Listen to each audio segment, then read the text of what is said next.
we're back, and now we have Amber Kuehn joining us, who is the manager of the Sea Turtles on Hilton Head Island. And I'm, being a newbie, so excited to finally meet you. I've seen you, I've heard about you, and I want to first understand, this year, 2019, we're having a big year for the nesting of the turtles. Huge. South Carolina, just in general, is having a huge year. So we have currently 408 nests on Hilton Head Beach, and that does not include the 16 that are on the Port Royal beaches. So Port Royal, the Mitchellville Beach and the Hilton Head Plantation Beach also get nesting. And in the past, we didn't always monitor those beaches. So we've been doing that for about 4 years now, and we're finding that there are definitely nests over there as well. Oh my. How exciting. Yeah. Walk us through a day in your life on the beach. Oh my goodness. Are you prepared? It starts at 4 o'clock in the morning, which is today. And I was on the beach this morning until just before now. So there was sand in my eyeball, on my feet. I changed my clothes. They were wet from the rain. But we are there looking for tracks from the 400-pound turtle that came onto the beach in the middle of the night.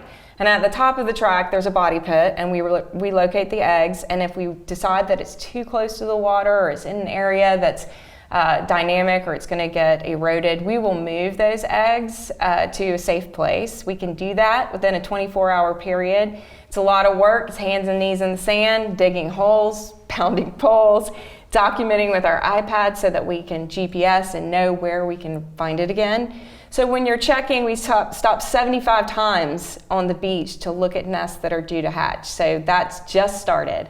5 nests have hatched on the beach so far. And each nest we're talking is 100 or so eggs in it? No? 120 is average. Is the average. And of that, how many actually hatch and go on their way to the ocean? Everyone is different. It depends on the section of beach. It depends on the rain events that we have. You know, sometimes the beach gets saturated and water fills the nest. And the whole reason a 400-pound turtle comes out of the water dragging itself with its elbows is to put its eggs in dry sand. But we've had these really strong rains, and that can fill the nest. But, you know, we are looking forward to all the community participation that's been going on lately about filling holes, removing tents and so forth, turning your lights off at 10 p.m. because we need those hatchlings to at least get off of our beach safely and not due to our actions in their journey. Well, you want them to go to the water side. And not to the land side. So that's when people don't understand. When we ask for the lights, it's because the turtles come to light, and we want to make sure the hatchlings. The hatchlings do.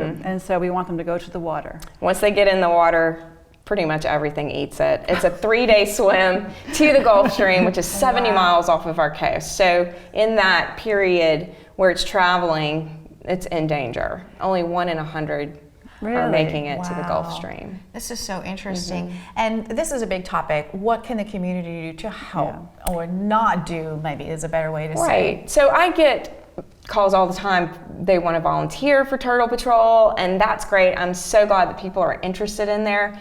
But because the sea turtles are endangered species, you have to be permitted by the state to be able to handle them.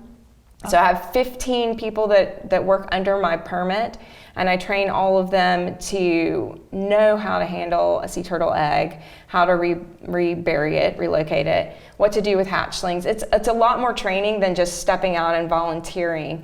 We have nest spotters, the turtle tracker group. They'll look for tracks and they'll let us know where they are. They will fill in holes in the evening that are left behind by the visitors. They will remove tents and chairs in the middle of the night. Yeah. So there's, along with we're also taking care of their environment, like you say, taking the debris off the beach, so we don't have interference. And we have a lot of that. Oh my goodness, a lot. Really? So that is something that people are like, oh well, that's nothing. That's not really It is huge, because when that hatchling comes out of the sand, you know, and walks down to the water and falls into the hole, that's the end of the journey. Right so there. So the sand castles, the things that we look on the beach, they are actually barriers for them. They're barriers. Yes. Oh, wow. Yes. Wow. We talked about there's some rare species, there's some rare hatchings. Right. Tell us about those. Our first nest of the season was a Kemp's Ridley. We've only had 4 nests in the whole state since we've been keeping track. Never on Hilton Head. This turtle nests in the Gulf, And suddenly it shows up periodically, and we're assuming, and we'll find out from a DNA analysis whether a loggerhead father is involved. Because it really shouldn't be here. And then recently we had a green sea turtle nest as well. So we've only had, that would be our fourth one as well on Hilton Head. So we've put these turtles side by side. Are they clearly different in their size, shape, color? The green sea turtle is about 500 pounds. The loggerhead is slightly smaller than that, about 350 pounds, and the Ridley is about 100 pounds. And they all look different to me. I know that some people are... And what's our most popular one? Loggerhead. 99% of the time, it's a loggerhead sea turtle nesting on our beaches. Ah. Do you have any insight of why we've had those rare ones here? I mean, besides the fact even the turtles have figured out it's a pretty awesome place to come to Hilton Head. Right. Now, joking aside, I'd have to say climate change. Okay. Because sea turtles don't have a calendar that they open up in the middle of the ocean and say, oh, look, time to go to Hilton Head and nest. It is all temperature dependent, right? So when the water temperatures start rising about 70 degrees, we should start to see them coming near shore and nesting shortly thereafter. So I do believe that with the temperatures rising in the ocean that it's throwing them off a little bit with their calendar. And what's our season?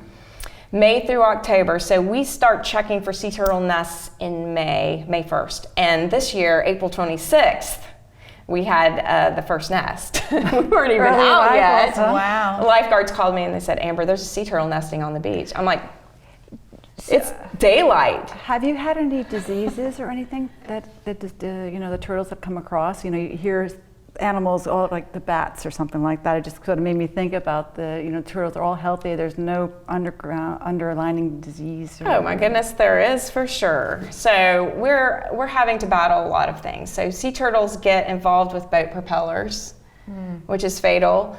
They eat plastics, which forms a compaction in their intestines, so they can't defecate and they die. They get entangled in fishing line. We had a pelican dragging around a dead bird this morning with entanglement. So when you lose your fishing line, you should maybe try to find it, reel it in. We have nesting females that won't nest because they keep running into tents on the beach at night, things that they are afraid of, and then they drop their eggs in the ocean because they can't find a suitable spot. Okay. So the bottom line for guests, for tourists, for those who live here, is just have common sense. Pick up your things when you're fishing, when you're at the beach, and so on.